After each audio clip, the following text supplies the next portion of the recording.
Anyways, Patrick CC dropped another video, and it's called the Project X Effect. I didn't watch that movie, but my mom did a lot. So yeah. You like watching? You like watching what? Man, my dyslexia be hidden. You like watching Chris Next Door Freestyle Fridays? I've never seen one of them.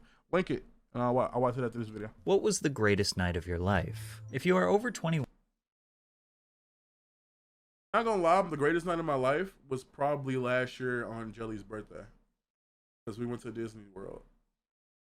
I'm not gonna lie, we he made it so we could stay at the park after dark, and honestly, bro, that was one of the best experiences in my life. No cap, because some of those rides, DQ, Hazy, Jelly, I don't know why I'm saying your name, but anybody else that's in my chat and anybody else that's watching this video that I'm eventually gonna post to this, if you've never been to Disney World, you have to go. It has to be on your bucket list. It has to be something that you do. Even if you don't like Disney shit, it's still like an experience that you cannot pass up. Especially if you're a nerd, especially if you do like Disney princesses, Disney like fucking movies, Guardians of the Galaxy, Marvel shit. If you like Marvel shit, you gotta go. On God. Yo, there's no better experience than going there. They have a Guardians of the Galaxy ride that topples anything I've ever done in Six Flags, topples any other carnival I've ever been on, topples anything that I've ever done in my life. And it, honestly, I'm not joking. That shit is marvelous, bro.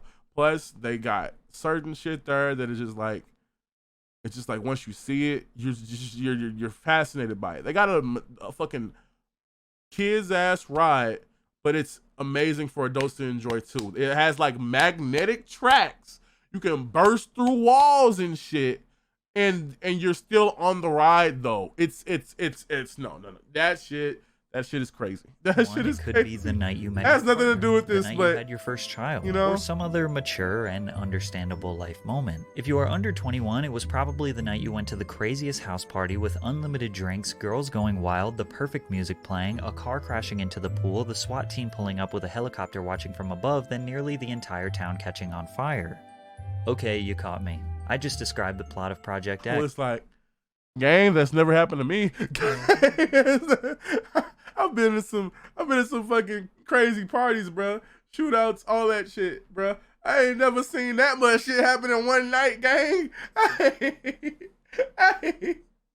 I've never seen that much shit happen in one night. I was shaking my head, yeah, but I was like, nah, he losing me, bro. It was just a movie. That didn't actually happen. Right? Except it did. Story of how life imitates Hollywood with disastrous results. It's a wildly popular movie about an out-of-control teen party full of boozing, drugs, and big-ticket destruction. The movie characters get away with just a hangover, but for real-life teens copying these parties this spring break, the consequences are far more serious. After the movie Project X released, it inspired chaos all around the world, leading to some of the most out-of-control and occasionally deadly parties. Still to this day, young people attempt to live this fantasy by throwing Project X parties. But to understand the deep-seated obsession American teens have with this film, we must first analyze the four-step process that Project X took to manipulate their strategy on the big screen. The number one goal of this film was very simple. We knew from the beginning that it had to feel like a real party. He can make something that seems so outrageous feel very real. It's just fun. Honestly, bro, I don't know, bro. I've been to Assura parties, bro, and none of them I have felt like I wanted to drive a fucking car into a pool.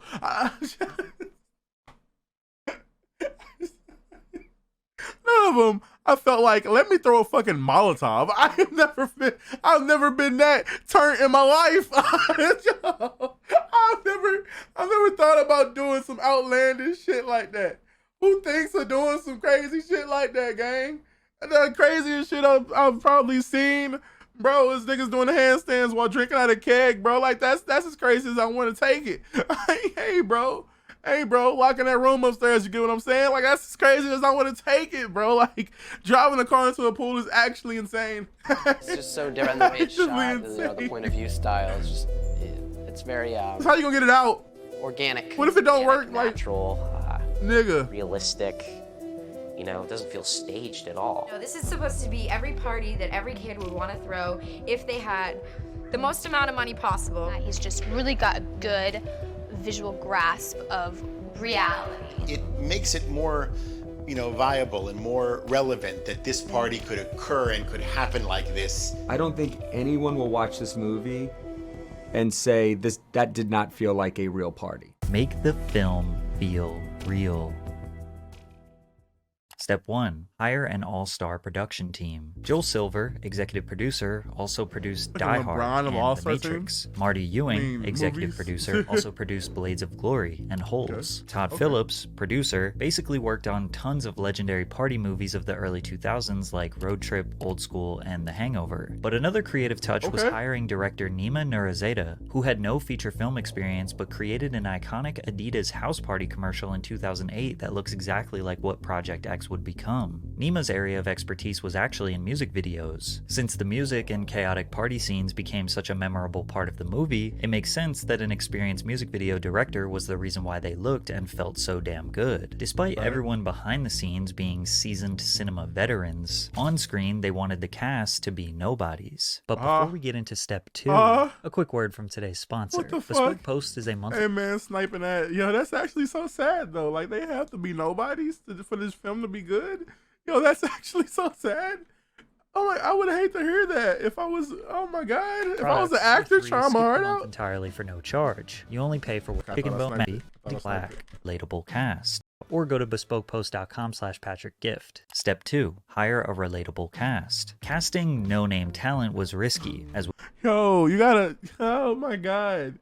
I would feel like shit if I've been grinding my whole life to be an actor, bro, to be in all these films, supporting roles, supporting movies and things of that nature, just for a nigga to call me a no-talent actor, bro. Nah, bro. I feel so heartbroken and so sad. Hey, no-name talent is crazy. As we all know, hiring A-list actors is one of the most effective ways to market a movie. However, there is a slight barrier with famous actors where their characters are hard to separate from their real-life personality or from a previous role that you always associate them with. The fact that nobody knew the cast was what allowed viewers to feel like they were just some teenagers with a camera. The 3 main characters in Project X look like your regular, unspectacular high school kids. They aren't necessarily nerds, but rather anonymous, almost invisible. That's what makes them feel so relatable. They sort of blend in, just like most of the people you went to high school with. Even the high school they filmed in is depressing, outdated, and prison-like, which is extremely accurate to American schools. To find inexperienced actors, the casting directors created open auditions on the website projectxopencall.com. The header on the site let people know the movie was created by the same producer as The Hangover, which was a $277 million box office smash hit. People were asked to submit a 3-minute audition video with the following guidelines. Tell us your most embarrassing story. Tell us your craziest party story. Tell us about your riskiest or most daring thing you've ever done. If you wanted to impress someone at a club, show us how you would dance. Or show us the one thing that you do that makes your friends laugh. After sifting through tens of thousands of submissions, they were able to discover one of their leads, Jonathan Daniel Brown, otherwise known as JB. The other 2 leads, Thomas Mann and Oliver Cooper, were found through traditional casting. Thomas had acted in one movie previously, and Oliver had no previous acting experience, which is surprising because many people felt that his performance carried the energy throughout the film. What up, my lovely females? This is your boy Costa, your host for the evening. Behind me is Thomas Cub's house. Today is Thomas Cub's birthday, and this is Project X. It's also worth mentioning that the trio does kind of resemble the cast of Superbad, not just the way they looked, but even their characteristics. I definitely see Jonah Hill with this one dude. I don't know if that's because he's big. I don't know.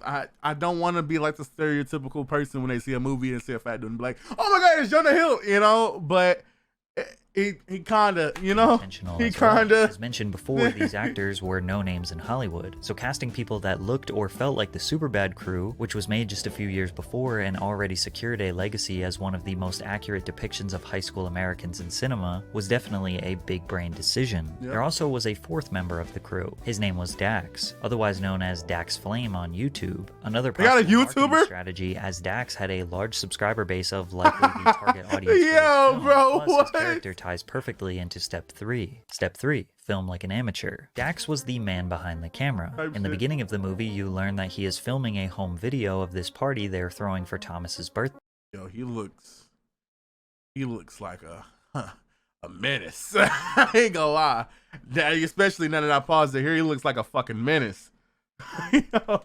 So when you see shaky transitions between scenes, or characters not being perfectly in the frame, or the quality and focus of the footage varying in every shot, it helps sell the idea that this entire thing is just a home video. Dax was also a bit of an amateur filmmaker in real life, adding another layer of authenticity. This film style is commonly referred to as found footage, which created perhaps the most realistic component of all. Some of the footage that made it into the film was just one of the random extras holding a phone and filming what was going on. The production crew passed out camera phones, Blackberries, and handycams to the partygoers. Their vision being if a party this wild actually happened, many of the attendees would pull out their phones and film the chaos. The production crew thought it would be extremely difficult to manage this many extras. With 200 to 500 people showing up daily, how would they track the phones? How would they make sure the same people are coming back every night? But they saw the opposite result. The extras were extremely cooperative and didn't even want to leave. Keep in mind, this movie was filmed for 25 nights in a row. And they didn't just stage a party, they were partying. There technically was no downtime. While the production team was organizing the next scene, they still had a DJ playing music. People were dancing, swimming in the pool for 25 days. Again, some of the footage you see in the film wasn't even staged.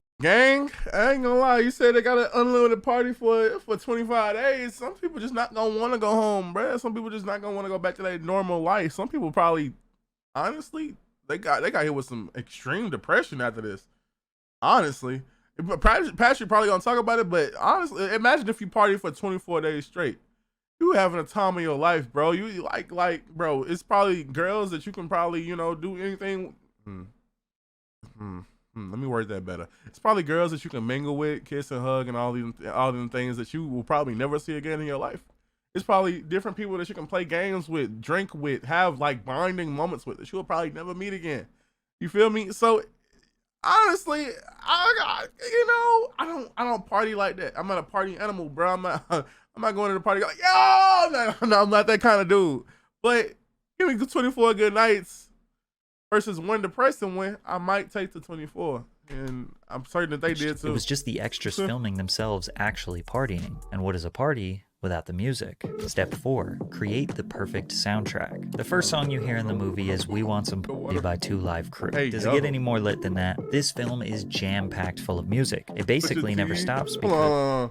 MGK, Wild Boy, Wale, Dr. Dre, the next episode, yo, Kid Cudi, Nas, A-Track. Oh my God, now that was going in. What the Steve Aoki on it? Oh my God, it's as well. When does music ever stop at a party? I'm always the music supervisor hired for this film was Gabe Hilfer, who creates soundtracks on roughly 5 to 7 major films every year. He's an expert, so when they told him the goal was to make it realistic, he executed perfectly. When he was asked about his vision for the soundtrack, they're making me want to go watch the movie, boy. One was to keep it authentic and make it feel like what these kids might really be listening to, and then 2 was to escalate the party and get into the heads of the kids and bridge the gaps between what. But if he just went home, asked his daughter or his son, "Hey, yo, what's on your playlist? What's on your playlist?"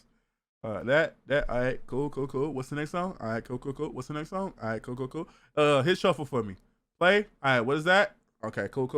I feel like that's all he did. And the emotional feelings you're looking to have the audience feel as well. However, it's not exactly a versatile soundtrack. It's mostly hip-hop bangers that were released in the early 2010s like Trouble on My Mind by Pusha T and Blow Up by J. Cole, mixed in with classics like The Next Episode by Dre and Snoop as well as Nasty by Nas. But there are 2 EDM remixes that have been cemented in history as the Songs of Project X. Any party that existed after this film was released would not be complete if these 2 songs were not played. Pursuit of Happiness, the Steve Aoki remix, and Heads Will Roll, the A-Track remix. These songs were strategically placed at a moment where the producers wanted to fully immerse the viewer into the climax of the night. At these moments, the plot doesn't matter. There is no dialogue. You're basically just watching a music video. Demon. These songs would go on to represent when your buzz is perfect or your high is in the manageable sweet spot. The Heads Will Roll remix helped put DJ and producer A-Track in the spotlight. He immediately started booking large larger venues and tours. Funny enough, he never made any money from the song. That's Project insane. X money must have stayed for. Oh no, I make nothing on his roll. That's a flat fee, remix fee. I got paid a very small amount in 2009. You know, how many shows did he get on? Yeah, exactly. Exactly. I mean, it would be nice because I heard it's triple platinum. After this calculated four-step process making this film feel as real as possible, it released in March of 2012 and was a certified smash hit, grossing $100 million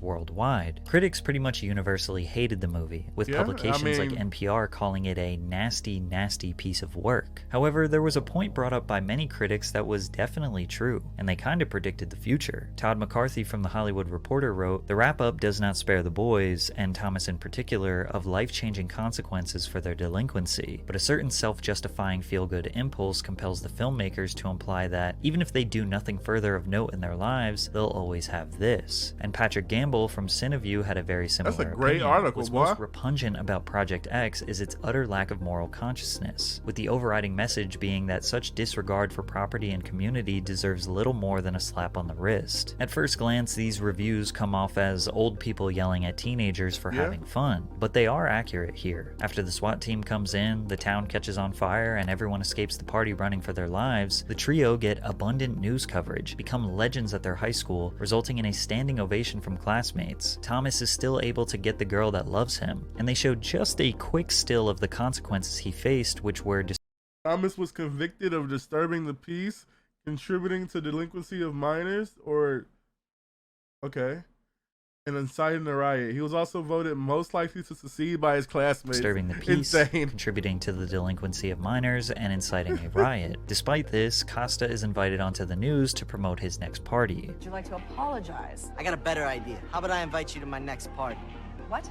Yeah, you heard me, sugar. So is it crazy to think that a movie depicting in the most realistic way possible an epic party where the host ends up as a legend who gets the girl and a little slap on the wrist would inspire teenagers all around the world to do the same thing? If you said no, it's just a movie and everyone knows it's fake, you'd be wrong. It didn't happen once, not twice, but so many times I can't even tell you about all of them in this video. But here are some of the craziest ones. Now, it's been widely speculated that Project X is inspired by an infamous party thrown by 16-year-old Australian Corey Worthington, but this speculation has actually been denied by the producers and cast. Because it's based on real people, like that Aussie guy, that Corey Worthington. Not really. I mean, it's kind of. This is really. I mean, this is different. On January 12th, 2008, Corey Worthington learned his parents were going on vacation to celebrate the new year, so he hatched a plan to throw a party while he had the house to himself. Corey and his friends started to advertise the party on their MySpace and Facebook when the word spread like wildfire. The party was meant to be a small gathering, but soon turned into a full-blown rager. More than 500 people showed up, and the crowd was so large the party spilled out into the street. The crowd got out of control, and people started to throw glass and bricks and break neighbors' mailboxes. There were hundreds of kids causing destruction for no reason. The first police unit backed off until they were reinforced by a helicopter, dogs, and more well-equipped officers. After a few hours, police finally got the crowd to disperse. This made national headlines in Australia, but what made it so iconic was Corey's image and attitude when being interviewed on A Current Affair Australia. Take off your glasses and apologise to us. I'll say sorry, but I'm not taking off my glasses. But what would you say to other kids who were thinking of partying when their parents are out of town? Get me to do it for you. Get you to do it for you. Not don't do it. Nah, get me to do it for you. Best party ever so far. That's what everyone's been saying, so... Maybe the Project X producers denied Corey as being the inspiration because it would look like they approve of this behavior, because it only took a few days after the film's release for a Project X-inspired party to turn deadly. On March 14th, 2012, just 13 days after the film's initial release, 1,000 high school and college-age students in Houston, Texas attempted to recreate the events of Project X, but it turned deadly. It was being advertised as a foam party with promises of free alcohol and drugs. Women who wore bathing suits were granted free entry to the party, according to the flyer. Around 12:30 a.m., police responded to a noise disturbance at a foreclosed mansion in southern Houston. Upon arrival, they encountered hundreds and hundreds of teenagers scattered all over the property, using drugs and drinking illegally. Doing what needed to be done to keep everyone safe, police had to break up the party and started dispersing the crowd. As people made their way off the property, property, tensions escalated, leading to an eruption of gunfire, which tragically killed 18-year-old Ryan Spikes. Witnesses of the murder later said, kids took to the streets, but the parking lot was overpacked so you couldn't get out. It was just people in the actual street. They got into arguments and started shooting each other. Another witness to the killing had this to say, the gunman was just walking, and he pulled out a gun and started shooting, like for no reason. He shot the boy in the back of the head and he fell on the ground. He started shooting at the crowds, but then he ran through the field. Police chased the shooter through the field and into the woods, but lost him in the dark. So the nigga just started tweaking out. What the fuck? 4 months of a relentless investigation, they finally found the gunman. 22-year-old John Gibbs was arrested and charged with second-degree murder. Crazy enough, there was another Project X party in the same city just 4 days before. 13 teenagers who planned the party broke into a brand new $500,000 home that was recently built, which they used to host an absolutely massive 2,000-person party. During the party, the insane crowd broke nearly every window in the home, put holes in almost every wall, ripped doors completely off the hinges, and left empty bottles of liquor everywhere. Among the bottles, sheetrock was across the floor mixed with the glass. All of this destruction managed to cause a grand total of $100,000 in damages. The building owner compared it to being hit by a tornado. What's mostly crazy about this particular party is that the host may have gotten away with it if it wasn't for a private investigator named Mark Stevens. Mark Stevens was hired by the builder of the home that was destroyed to investigate who threw the damaging party. When asked about the incident, he said, "Look at what happened here. The parallels are just uncanny. It was a copycat. They did everything they saw in the movie." The day after the party, Mark came back to the home to investigate, and at the time, Mark noticed another empty mansion down the street was having a party. Suspecting it was the same host, Mark called the police, and the group of 13 responsible for setting up the original party were taken into custody. When they asked why they did it, they simply said Project X. But on the exact same night chaos ensued in Houston, Calgary, Canada nearly witnessed the same disaster. Calgary high schooler Hunter Mills tweeted that Project Chris, a Project X-style party, would be hosted at his buddy Chris Morey's house. Hashtag Project Chris went viral on Twitter, trending in Australia, Asia, and the Middle East. Luckily, the party was called off due to an overwhelming amount of interest, but it actually ended up getting moved to a new location, a bar, and eventually about 200 people showed up to this bar, but the venue had to close for the night because they couldn't handle the overwhelming amount of people. But while being interviewed on the local news, Hunter Mills showed up in a custom t-shirt with the hashtag Project Chris printed on the front. This was not the last time a hashtag would lead to a party's downfall. Hashtag Ross Morgan Rager blew up on Twitter in May of 2012 after a student from North Allegheny High School in Pittsburgh was planning to throw a party. His buddies tweeted the hashtag. I ain't gonna lie. I go to a school called Allegheny. I gotta throw a party too. What the fuck are we doing at North Allegheny, bro? Oh, hell no. Within hours, it was trending international. Yo. Word spread throughout the entire city within hours, and every kid in Pittsburgh was planning on attending the party. In the following days, high school teachers were ordered to read this email aloud to their classes. Bottom line, there is no party at Ross's house. The local police are aware of the rumor. Ross's parents are aware of the rumor. Every effort via Twitter has and continues to be made to expose the rumor as a hoax. Ross Morgan and his parents had to vacate their house for the weekend, and they even had to hire an off-duty police officer to watch the house while they were gone. But Ross secured his legacy when he went on the local news to praise his classmates. What it has done for the school is truly amazing. Everyone now is friends, which what we thought wouldn't happen with less than 20 days left of our senior year. It has brought us all together. I'm sure by now you're noticing a trend of all these parties following the same exact plot as the movie. Someone wants to throw a party and their buddy spreads the word via text or social media. Then it gets out of hand. But the key part is getting on the local news afterwards, just like the movie, to certify your legacy. However, for this Utah teen, her interview on the news wasn't celebratory because her party led to 5 people being gunned down. What? In March of 2012, 16-year-old Destiny McCubbin's parents were going out of town and what is that last name? She decided to take the opportunity to host a party. She was quoted saying she wanted the party to be like Project X.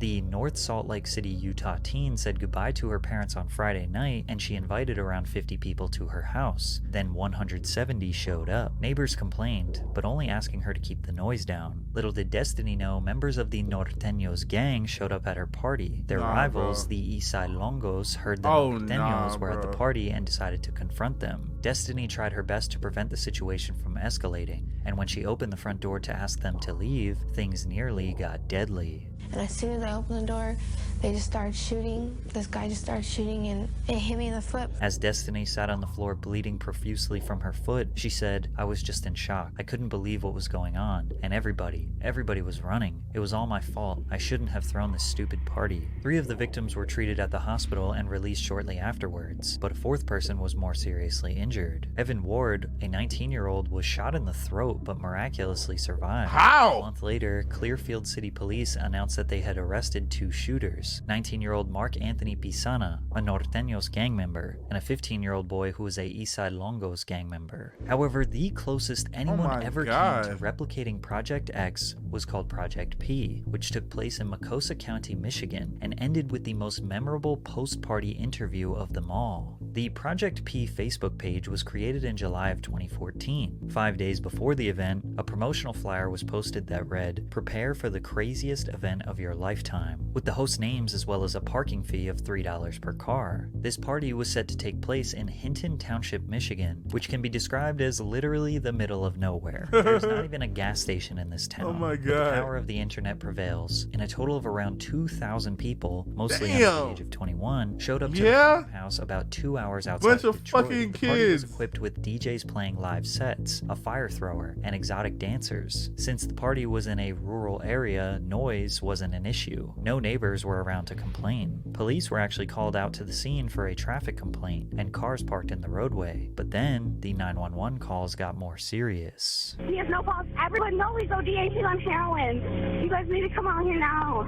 I have no idea who this guy is. We just talked to somebody that's having a heroin overdose, and they're putting him in a vehicle and taking him out. Are they not? He's not in a car right now. The person called again saying, Just called about the guy who was overdosing. Yeah. Yeah, I'm trying to get people to help me get him out, and no one will help me. Okay, then so whenever the ambulance gets here, like my ambulance can't get there. There's too many people. Unfortunately, the dispatcher couldn't even help them. Although it's easy to criticize law enforcement and public safety officers, a remote town like this is not equipped with the resources to service this many people, and the road being blocked just made it that much harder. After the event, 6 people had to be hospitalized from drug and alcohol overdoses, and 1 man broke his neck after falling off a roof. As if it couldn't get any worse, there was a report of 4 men carrying off 1 girl and taking turns assaulting her. Police arrested 3 of the organizers named Daniel Mincer, the birthday boy, Brittany Johnson, the social media promoter, and James Taylor, the homeowner. In the state of Michigan, they have what is called a social host liability law. The law states anyone who provides or sells alcohol to a minor can be held criminally liable. However, they can also be held civilly liable. If a minor who was served alcohol causes someone's injury or death, the person who served them can be held responsible for compensating the injured for their damages. So if someone leaving the party as a drunk driver smashes their car into someone's home, the host of the party can be criminally charged. Also, another law that actually landed the 3 in custody was that they were collecting money for parking and serving alcohol. When you collect money and serve alcohol without a liquor license, that is a crime in Macosa County, Michigan. Despite all the repercussions the host faced, he did not seem to care at all. I didn't force anything down anybody's throat. I didn't make anybody stay here until 7 a.m. or 11 or whenever it is everybody finally left. I didn't make this kid pass out on my floor. People wanted to be here. That was their decision. And if you're a parent that's got a 14-year-old child that's been able to be at my house all night, and according to the police, there was a lot of them here. So I think some parents should do some reflections on their parenting before they start getting mad at me. You say to anyone who says you're responsible. I am. It's my house. You gotta deal with it afterwards, but apparently it was worth it. And just like in the movie, he received nothing but a slap on the wrist. After taking a plea deal, he does not have a felony on his record. He just has to perform 80 hours of community service. Our expectations for the morality and decision-making skills of teenagers are way too high. Teenagers are easily manipulated and often make mistakes. Now, is Project X to blame for these parties? Probably. But the media outlets are just as guilty. These news outlets spend all of their time comparing the parties to the movies and love pointing their moral superiority finger at the kids. But clearly they never finished watching the film, because they still fell into the trap of inviting the teenage host onto the news. And the reason they invite the host on is because they need to. They profit off delinquency, crime, and hide it under the guise of it being news. But in reality, they want this stuff to happen so they can boost their ratings and make money. These kids throwing these parties parties are clearly not trying to hurt anyone, nor are they trying to cause chaos, but their dumb teenage brain told them that this will make them a legend. And for a lot of them, it kind of worked, because their post-party interview on the local news cements them in history as one of the most epic party throwers of all time.